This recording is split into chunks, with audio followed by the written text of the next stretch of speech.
जो हुआ उसको लेकर क्या कहेंगे सर? मणिपुर में 5 विधायक को अब आप सोच लीजिए कि क्या हो रहा है। अब मणिपुर वाले जितने बोल रहे हैं जी जी हमारी पार्टी के जितने 6 एमएलए जीते और जिस दिन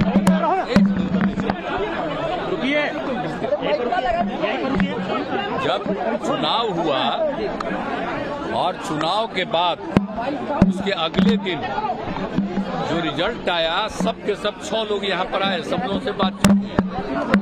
और अभी जो हम लोगों ने निर्णय किया कि हम लोग अलग होंगे एनडीए से और बिल्कुल जा रहे हैं, और इसके बारे में अपने पार्टी के सभी राज्यों में बात हो गई थी। वो सब 6 के 6 एमपी यहाँ पर आए, एमएलए यहाँ पर आए और खुशी प्रकट कर रहे थे 10 तारीख के एकदम बिल्कुल हम लोग साथ थे, मिलने आए। आप समझ लीजिए अब, लेकिन हो क्या रहा है जरा सोच लीजिए। ये किस तरह से किसी पार्टी के जीतने वाले लोगों को किस तरह से उसको अपनी तरफ ले रहे हैं। अरे जब हम लोग अलायंस में साथ थे तब किसी को बनाया अपने यहाँ? आप जरा सोच लीजिए, कभी नहीं। और बाद में उसको सबको लेकर के अपने पास जाना, ये कौन सा स्वभाव है?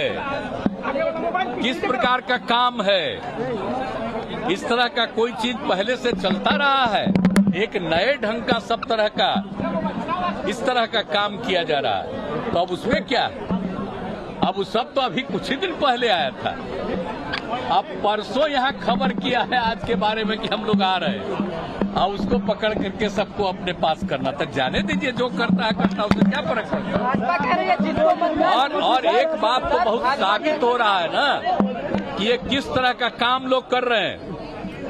अन्य पार्टियों से लोगों को अपनी तरफ लाना और खींचना, ये सब काम करके जो कर रहे हैं, तो ये कोई है संवैधानिक चीज है? ये कोई सही काम है? भाजपा कह रहे ये ये आप समझ रहे हैं ना, जो दूसरे लोगों पर कहते हैं। तो आप सोच लीजिए कि किस तरह का चल रहा है। इसलिए सभी लोग, विपक्ष के लोग एकजुट होंगे तो 2024 के चुनाव में जो देश की जनता का है वो निर्णय बहुत अच्छा आ जाएगा, तब इन लोगों को पता चलेगा।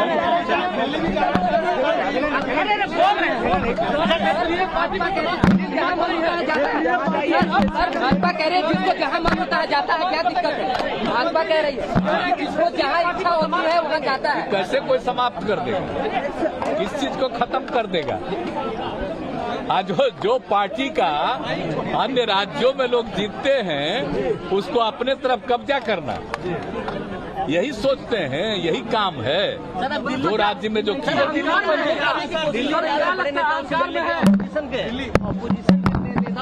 दिल्ली जा रहे हैं? नहीं, दिल्ली जाएंगे, बहुत दिनों से बात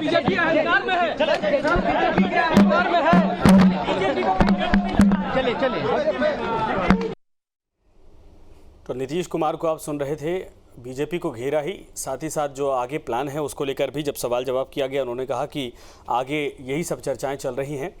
और पटना में वैसे भी जेडीयू का महामंथन चल रहा है। और इसके अलावा आपने देखा कि तमाम जो नेता हैं, हालांकि मणिपुर में जेडीयू विधायकों के तोड़ने पर बोले हैं सीएम, विधायकों से पहले हो गई थी बात, सीएम ने कहा। और मणिपुर में जेडीयू विधायकों के तोड़ने को लेकर बवाल मचा है। आपने देखा कि इसके पहले भी बीजेपी और जेडीयू में वार पलटवार का दौर चल रहा है। हालांकि सीएम ने कहा कि यह संवैधानिक तरीका नहीं है, पहले बात हो गई थी। हालांकि इसके बावजूद 2024 में जनता का जो फैसला, निर्णय अच्छा होगा, सीएम ने कहा। मणिपुर में जेडीयू विधायकों के तोड़ने के बाद जेडीयू को यह झटका, बड़ा झटका माना जा रहा है।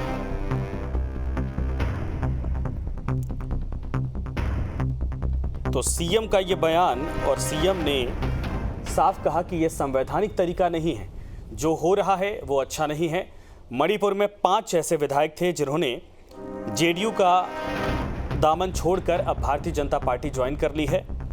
और बीजेपी ज्वाइन करने के बाद इस वक्त जेडीयू और बीजेपी में घमासान मचा हुआ है। आपको बता दें कि नीतीश कुमार इस वक्त लगातार बैठकों में शामिल हैं, व्यस्त हैं, क्योंकि राष्ट्रीय कार्यकारिणी की, राष्ट्रीय परिषद की, इसके अलावा राज्य कार्यकारिणी की बैठक लगातार बैक टू बैक हो रही है जेडीयू की पटना में। और ऐसे में जो राष्ट्रीय रणनीति तैयार की जा रही है उसको लेकर मंथन किया जा रहा है। लेकिन इसी बीच जेडीयू को यह बड़ा झटका, जहां पर 5 मणिपुर में जो विधायक थे वो बीजेपी में शामिल हो गए हैं। इसके अलावा आपने अरुणाचल में देखा था, वहां पर भी 7 विधायक थे और वो 7 विधायक भारतीय जनता पार्टी में शामिल हो गए थे। जेडीयू को झटके पे झटका और बीजेपी के साथ जो दूरियां हैं और बढ़ती जा रही हैं जनता दल यूनाइटेड की।